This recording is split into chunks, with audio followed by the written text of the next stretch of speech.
Salut à tous et bienvenue dans ce nouvel épisode de Photantique où l'on parle de photographie antique et atypique.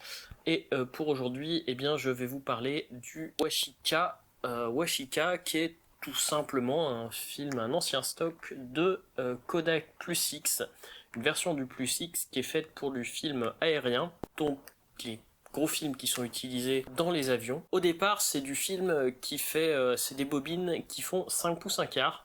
Donc pour le fun, je me suis amusé et j'ai regardé si ça faisait bien la taille de 5 pouces 1 quart, et on doit pas en être loin. Si je mets deux films côte à côte, en effet, je suis presque à la taille d'une disquette 5 pouces 1 quart.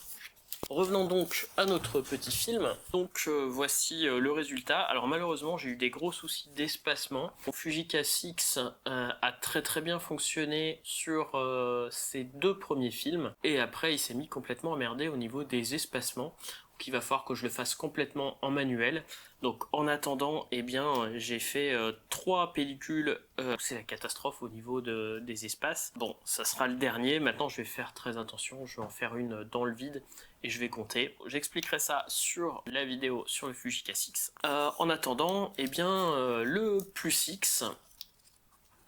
Alors le Plus X, c'était une pellicule que je connaissais déjà. J'ai fait quelques pellicules à l'époque, puisqu'on retrouvait du Plus X cinéma avant que tout soit discontinué. Kodak produisait du Plus X photo, du Plus X cinéma et du Plus X industriel. Donc ça c'est du Plus X industriel. Le Plus X cinéma, on en trouvait encore en 2010-2011. C'était peut-être la fin de stock. Et sur ce film-là, j'en avais acheté quelques-uns à l'époque et j'avais fait quelques portraits avec un Zénith. Voilà, une ou deux photos que j'avais faites avec. D'ailleurs, les personnes en photo sont aussi des photographes qui sont maintenant assez réputés. Donc, pour reparler de ce Plus X, j'ai pu réparer mon scanner et scanner ces photos au Plus X. Enfin, le résultat est franchement pas dégueu, à part les soucis d'espacement. C'est un film un peu moins original, on va dire beaucoup moins original que VWY.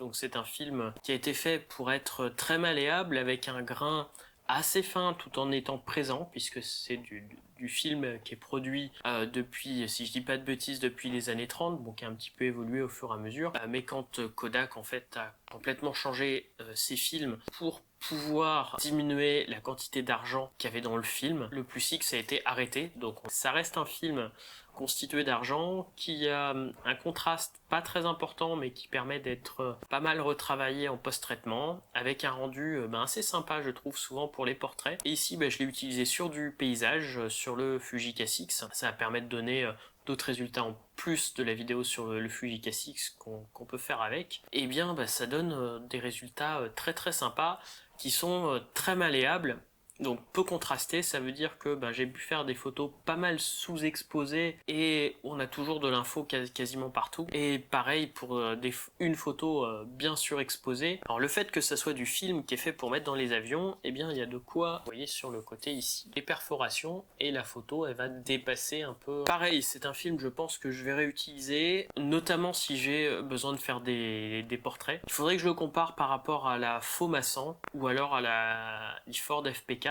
Entre les deux, je dirais que voilà, c'est quand même assez proche de la Ilford FP4. Comme j'aime beaucoup les portraits à la Tri-X, là on a des portraits à la Plus X. Le Plus X, c'est un peu comme de la Tri-X, mais en moins contrasté, avec du grain plus fin, moins sensible. Voilà, j'espère que cette vidéo vous aura intéressé. Je vous donne rendez-vous très bientôt pour un nouvel épisode. Sur ce, soyez authentiques et atypiques, et à bientôt.